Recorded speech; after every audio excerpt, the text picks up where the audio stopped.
ఈరోజు తెలంగాణ వ్యవసాయ వృత్తిదారుల యూనియన్ ఆధ్వర్యంలో అక్టోబర్ 1వ తారీఖు నుండి 16వ తారీఖు వరకు ప్రపంచ ఆహార దినోత్సవం కాదు, ఇది ప్రపంచ ఆకలి దినోత్సవం అని యూనియన్ ఆధ్వర్యంలో ప్రతి గ్రామంలో కార్యక్రమం నిర్వహించడం జరుగుతుంది.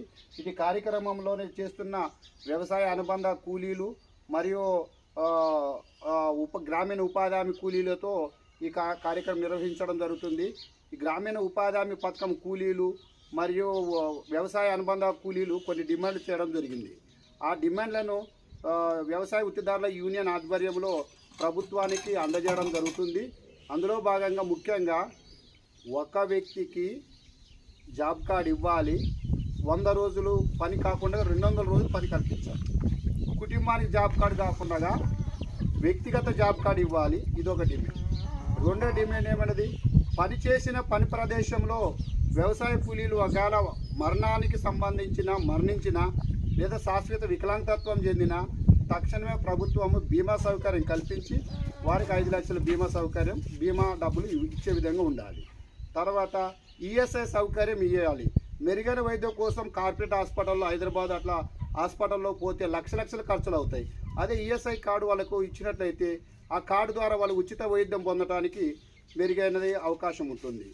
వ్యవసాయ పనిచేసే కూలీలు స్త్రీలు ప్రస్తుత ప్రయోజనం కింద నెలకు 5,000 చొప్పున 5 నెలలకు 50,000 రూపాయలు ప్రభుత్వం ఇచ్చే విధంగా ఉండాలి. అయితే ప్రభుత్వ ఉద్యోగం పనిచేసే మహిళలకైతే మాత్రం ఇస్తారు, మెటీరియల్ లీవ్ ఇస్తారు, మరి డబ్బులు ఇస్తారు. 6 నెలలు 3 నెలలు ముందు 6 నెలలు వెనక్కి, అంటే మొత్తం 6 నెలలు ఉంటారు. ఇదే వ్యవసాయ కూలీలు అయితే డెలివరీ అయినా 10 డెలివరీ అయ్యేంత వరకు పనిచేస్తారు. డెలివరీ అయినా ఒక నెల లోపే మళ్ళీ వ్యవసాయ పనులకు పోతారు. కాబట్టి వీళ్ళకు కూడా ప్రస్తుత ప్రయోజనం కింద 10,000 రూపాయల చొప్పున 5 నెలలకు 50,000 రూపాయలు ఇవ్వాలి, ఇదో డిమాండ్.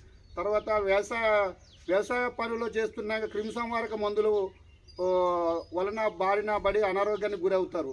అటు రైతులు కానీ కూలీలు కానీ బ్లౌజులు మాస్కులు కానీ తర్వాత సబ్బులు కానీ తీసుకొని వాడుకునేటట్టు ఉండాలి. అది కంపెనీలు కూడా ఇవ్వాలనే డిమాండు. మరి ఏజ్ అయిపోయిన వారికి 1 నెలకు 5,000 రూపాయల పెన్షన్ కూడా ఇవ్వాలి.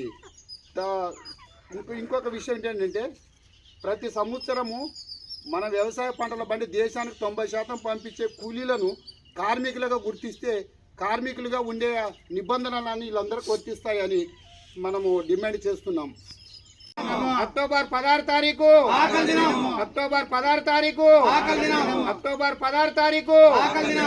ఎందుకంటే ఆ రోజు ప్రపంచం అంతా కలిసి పండగ చేసుకోవాలంట. చేతి నిండు డబ్బులు లేవు, ఇంటి నిండు తిండి లేదు, పని చేస్తే తప్ప కూలీ కుటుంబాన్ని నడవని పరిస్థితిలో ఉన్నప్పుడు అది ప్రపంచ ఆహార దినోత్సవం ఎందుకు అవుతుంది? కాబట్టి ప్రపంచ ఆకలి దినోత్సవ కార్యక్రమము కనుక ఈ ప్రపంచ అక్టోబర్ 16వ తారీఖు